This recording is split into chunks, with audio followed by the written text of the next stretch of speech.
Assalamualaikum warahmatullahi wabarakatuh. Perkenalkan, nama saya Erlandia Fernandes, NIM saya 411 200 160. Saya akan mempresentasikan makalah bahasa Indonesia dalam pembangunan bangsa.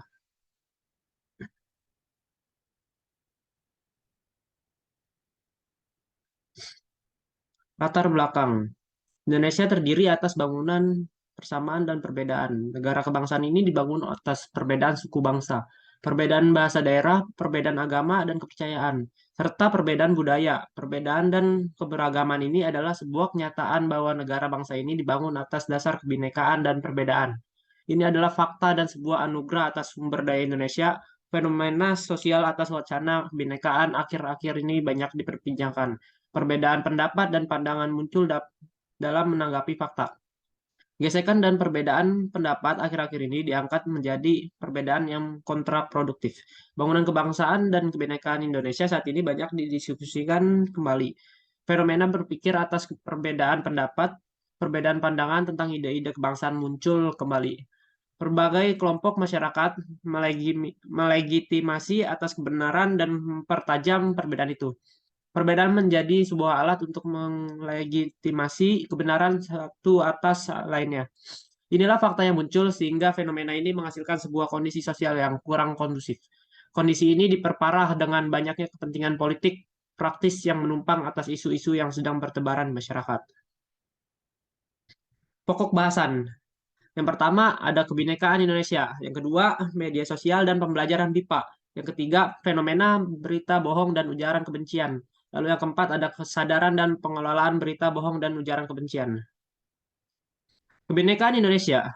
Bahasa Indonesia sampai saat ini memainkan perannya sebagai pemersatu bangsa. Jika berkiblat dari perbedaan dan kebinekaan, bahasa Indonesia memainkan perannya secara netral sebagai perekat bangsa.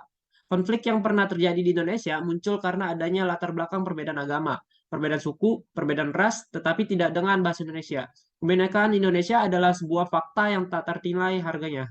Hal itu menjadi sebuah potensi dan modal dalam pembangunan kebangsaan. Bahasa Indonesia digunakan sebagai alat komunikasi atau perhubungan antar suku di Indonesia, termasuk jika terjadi konflik. Di banyak bangsa atau negara yang sedang mengalami konflik, biasanya akan ditentukan kesepakatan pilihan bahasa dalam penyelesaian konflik tersebut. Berbeda dengan Indonesia, bangsa ini rela menyelesaikan konflik dengan bahasa Indonesia tanpa adanya sebuah paksaan, bahkan hal itu sudah tidak disadari lagi. Bangsa Indonesia rela melepaskan identitas kedaerahannya dan menggunakan bahasa Indonesia dalam penyelesaian konflik tersebut. Lalu ada media sosial dan pembelajaran BIPA. Penggunaan media sosial dalam pembelajaran adalah hal lumrah saat ini. Media ini dapat digunakan sebagai media langsung dalam pembelajaran juga dapat digunakan untuk membantu pengelolaan pembelajaran. Penggunaan media sosial dalam kaitannya dengan pembelajaran dapat diungkap oleh Yulita dan kawan-kawan 2014.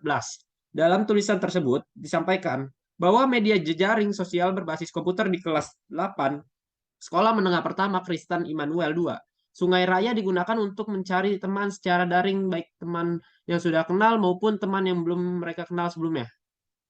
Seluruh siswa kelas 8 memiliki akun media jejaring sosial berbasis komputer. Pemanfaatan media jejaring sosial berbasis komputer ini selain digunakan untuk menambah pertemanan, juga dimanfaatkan sebagai sarana informasi tentang hal-hal yang berkaitan dengan materi, referensi, dan tugas-tugas sekolah. Selain itu digunakan untuk menginformasikan kegiatan kelas, informasi terkait dengan ulangan-ulangan, hasil ulangan, bahkan pendapat pribadi tentang hal tertentu. Model ini tentu bisa juga dikembangkan dalam pembelajaran BIPA. Lalu ada fenomena berita bohong dan ujaran kebenciannya. Yang tak dapat dihindari dari perkembangan teknologi dan informasi adalah munculnya telepon pintar dan media sosial. Melalui media sosial ini, berita bohong dan ujaran kebencian tertebar. Di Indonesia, tren munculnya fenomena berita bohong dan ujaran kebencian semakin meningkat. Dengan media ini, setiap pengguna media sosial dapat dengan mudah membuat berita dan menyebarkannya kepada orang lain. Kecenderungan masyarakat Indonesia untuk membagi berita bohong dan ujaran kebencian dalam media sosial ini sangat tinggi. Saat ini berkomunikasi tidak harus bertemu secara langsung. Kesadaran dan berita bohong dan ujaran kebencian. Sebaiknya pemahaman pembelajar BIPA terhadap berita bohong dan ujaran kebencian yang bertebaran melalui media sosial juga perlu ditingkatkan. Beberapa informasi dapat disampaikan sekaligus dalam penggunaan media dalam pembelajaran.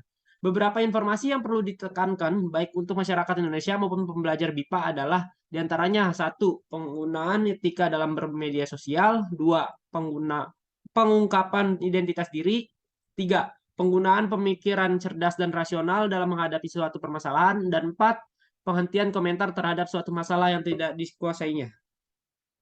Lalu untuk kesimpulannya, ada tiga informasi penting dalam tulisan ini, yaitu kebinekaan Indonesia, berita bohong, dan ujaran kebencian di media sosial, dan bahasa Indonesia bagi penutur asing.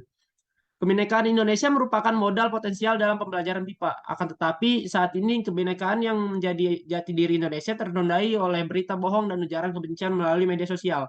Kesadaran dan pengelolaan atas berita bohong dan ujaran kebencian di media sosial merupakan bagian penting dalam perawatan kebinekaan tunggal itu.